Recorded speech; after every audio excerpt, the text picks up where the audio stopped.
Good afternoon, everybody, and welcome to another episode of Bringing the Zoo to You at Brookfield Zoo.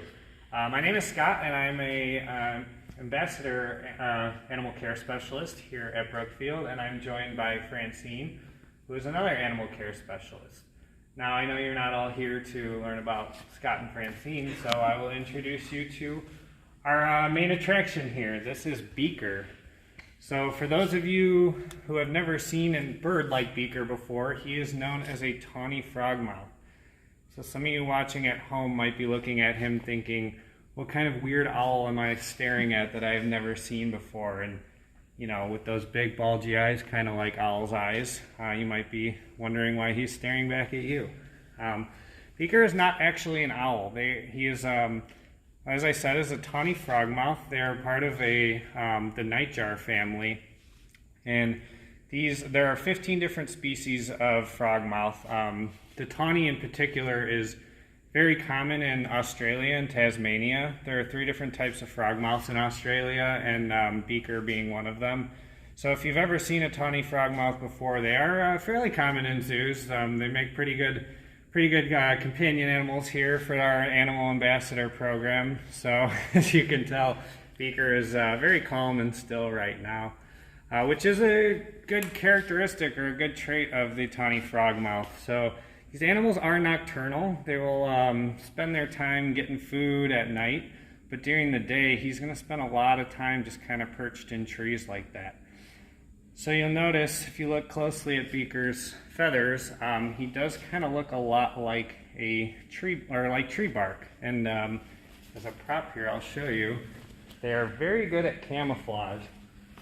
So we have a simulated tree trunk here that we can show you how good of a camouflager Beaker is. But that is a main characteristic of the Tawny Frogmouth. It is very important that they do stay camouflaged because they're not very threatening animals. So their main defense mechanism is going to be that camouflage. So like I said, they're going to spend a lot of their time sitting in trees, kind of blending in. One thing that Tawny Frogmouths are known for is a behavior called stumping, in which they're able to kind of flatten their body out and stick their head straight up, and they'll close their eyes, and that way they're really close to the tree bark and they're able to blend in a lot. So things they might do that for might try to spend their days hiding from our animals such as domestic dogs and cats in Australia, as well as foxes and some other large predators. Even carpet pythons and some large monitors might hunt them as well. Now, what do you think the Tawny Frogmouth eats? Well, if you look really closely at Beaker here, he's got some feathers that are sticking out. They're kind of whisker-like. They have really large, wide mouths, which is where the name frogmouth comes from. They are in no way related to frogs, believe it or not. They do have that wide mouth. He's not really opening it for us right now. But one really cool thing about Tawny Frogmouths is they will actually ambush their prey.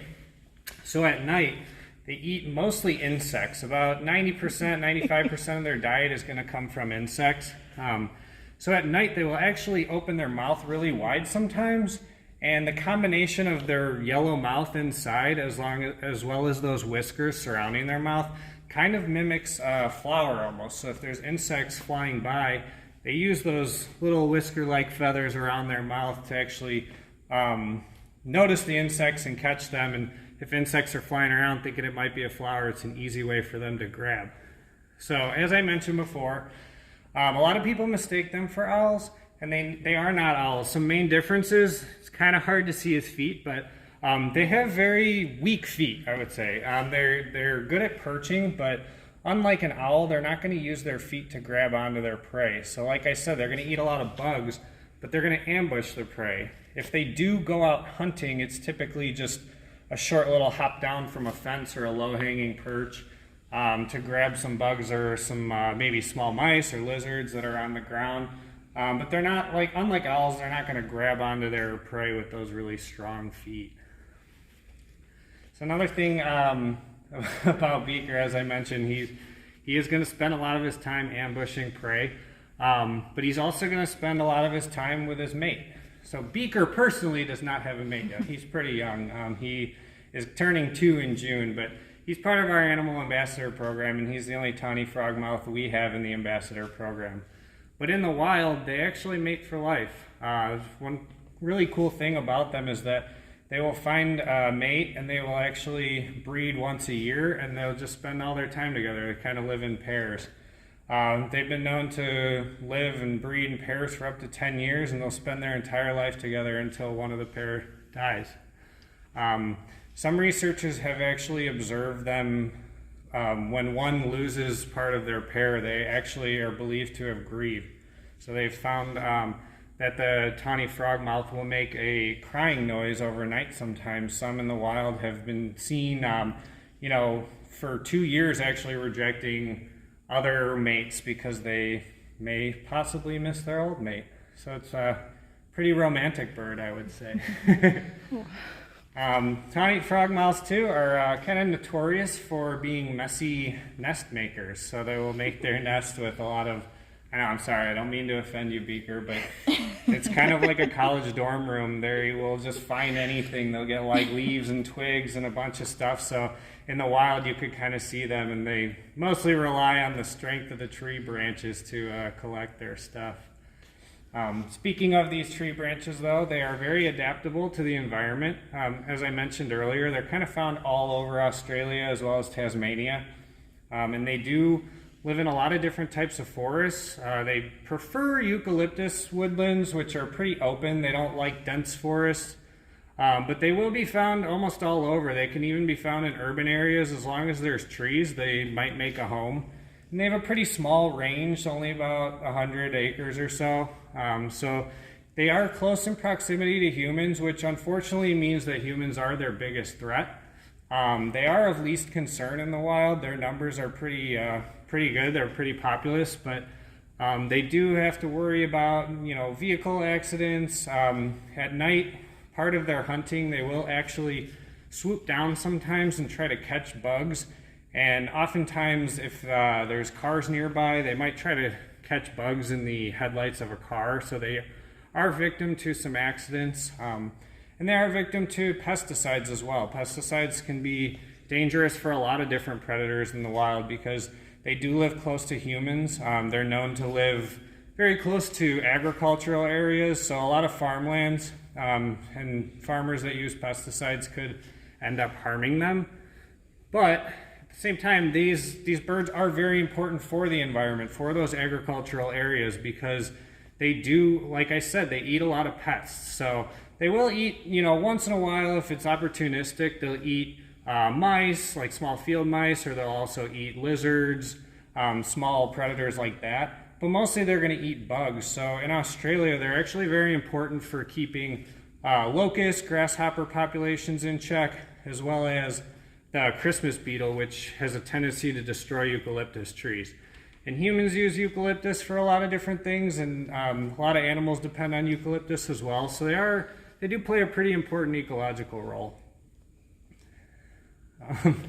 So Beaker here, as I mentioned earlier, he is one of our ambassador animals. We got him about 2 years ago. He was hatched here at the zoo.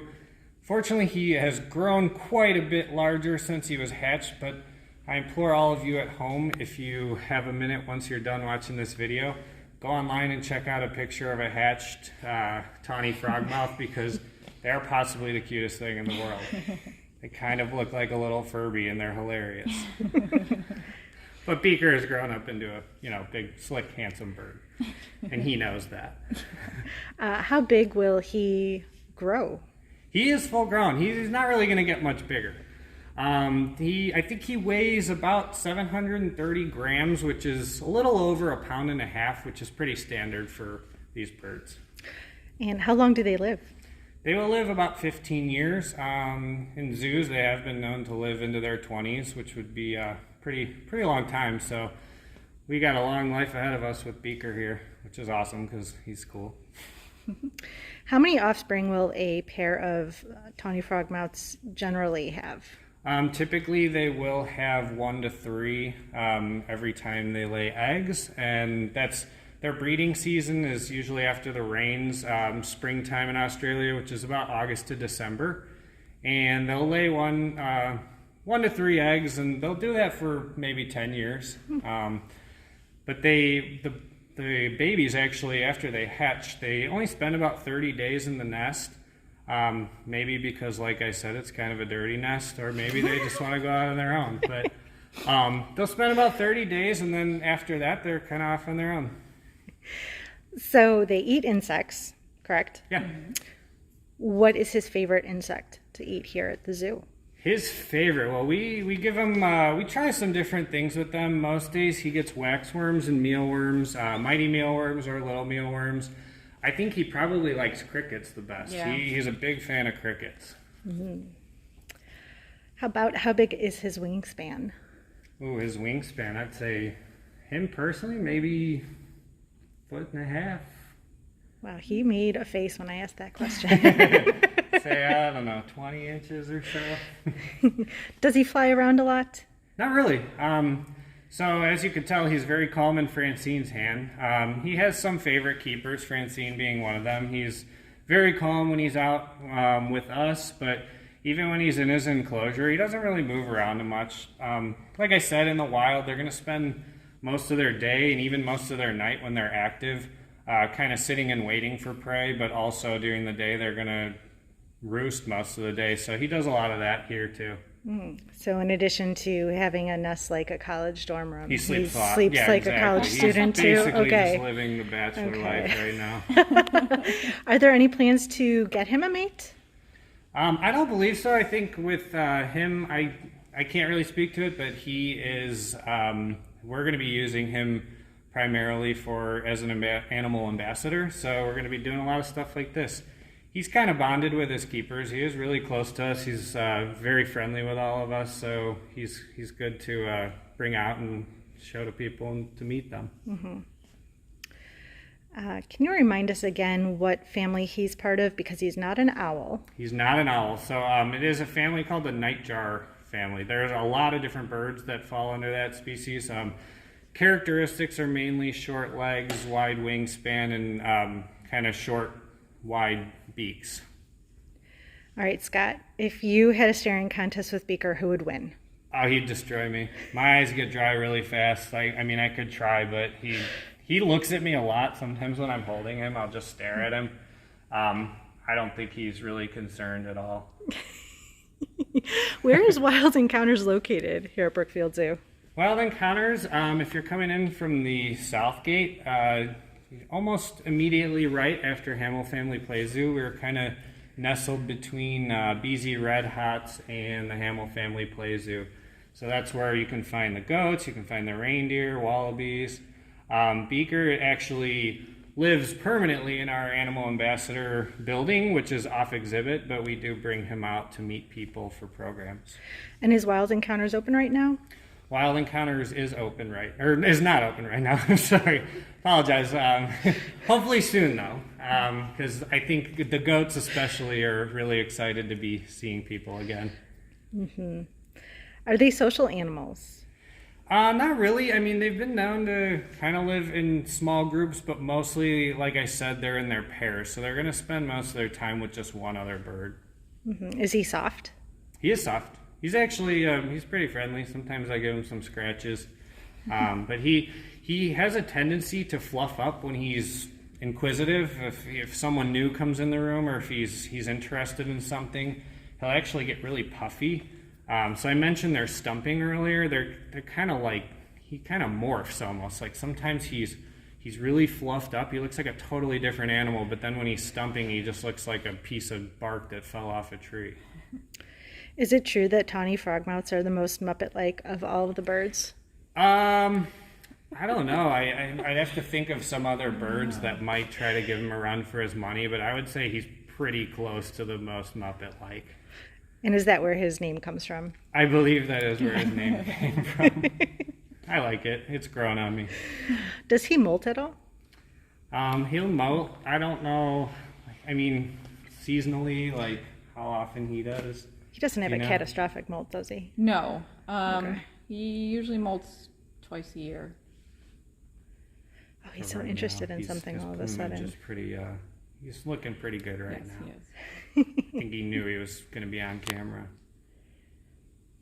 All right, well, if no more questions, then we'll wrap things up here. Thank you guys for joining us, tuning in, and meeting Beaker, and hopefully soon you'll be able to see him in person at the zoo. And just keep an eye out for any new updates or anything as far as zoo openings and different things that you can be a part of. And as always, you can go to czs.org to check us out.